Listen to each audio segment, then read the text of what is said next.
Meet Dr. Boniface Akuku, a tech innovator turned farmer, fondly called the grandfather of digital agriculture in Africa. Once the head of IT at the Kenya Agricultural Research and Livestock Organization, he's now nurturing tomatoes on his 60-acre Kilimo Hakika farm in Mashuru, Kajiado County. After 3 years in the fields, he says it's been a challenging yet rewarding ride. Many times people do farming not as a business. People do farming because my neighbor is doing it. People do farming because I've been told farming is good, but not because as a business. And then you have to ask yourself, which of these value chains is profitable? So we call it high value, high risk, high returns. And that's why we chose horticulture, because it's high value. You can produce quality crops, which has high value in the market, and we can also get high returns, but we also must prepare this high risk. When we started, we were hit by a disease called Tuta absoluta. You see 10 acres like this or more is hit by Tuta. You just go to harvest, they're just producing water. You can't sell to them, just throw them away.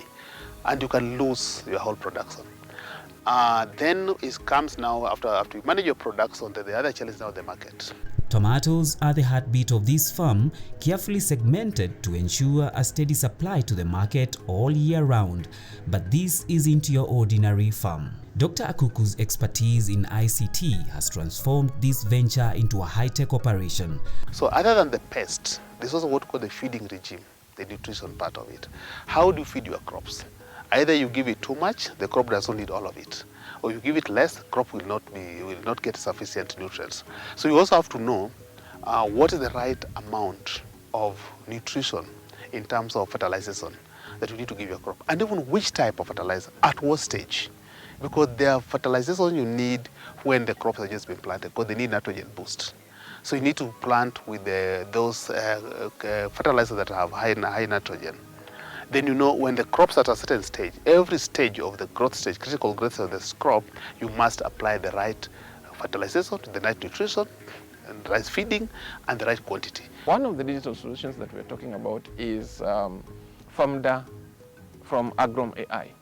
And these are people who we give them the geomap of the farm, and then they are able to use satellite imagery, machine learning, AI, and big data to assess the nutrient component of several blocks of the soil of the farm, of different blocks of the farm.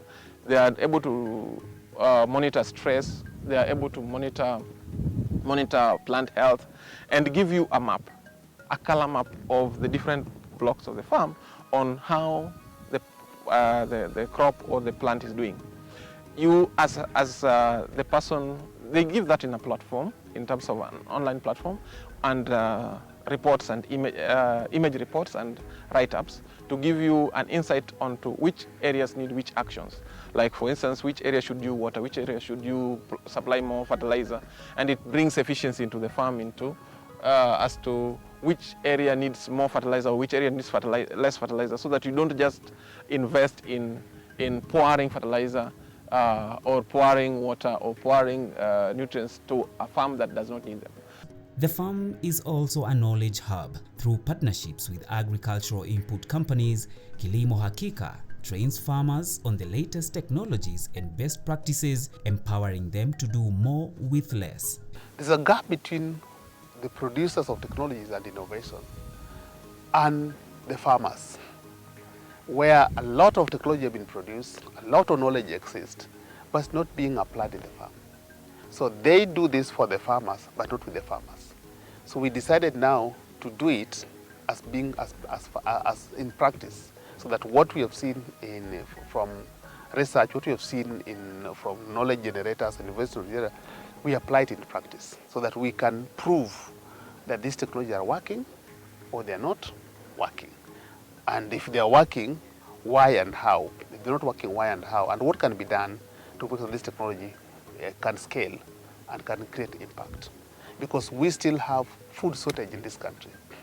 We still import a lot of food. In tomato we import from Tanzania, from Uganda, from Ethiopia.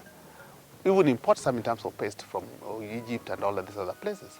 So we still import onions, we still import cabbages, we still import everything from other neighboring countries, either as processed food, processed value addition, or not processed. These blue strings, part of a process called staking, might not be digital, but they are vital for keeping plants healthy by improving aeration and reducing moisture-related diseases. With climate change, which is the biggest issue, a lot of farming aspects in farming are really unpredictable.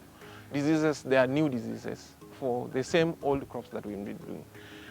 There are new pests for the same old crops, and the weather is also quite unpredictable. And so with all that, then it is important that someone who wants to go into agribusiness understands these dynamics and also be able and willing to invest in measures that counter these new dynamics. And then there are brokers. Dr. Akuku learned the hard way when middlemen took advantage of him earlier on. Now, digital marketplaces and direct selling have cut them out of the equation. A solution is that we worked around and got a trusted trader who sells on our behalf and does not run away with the money.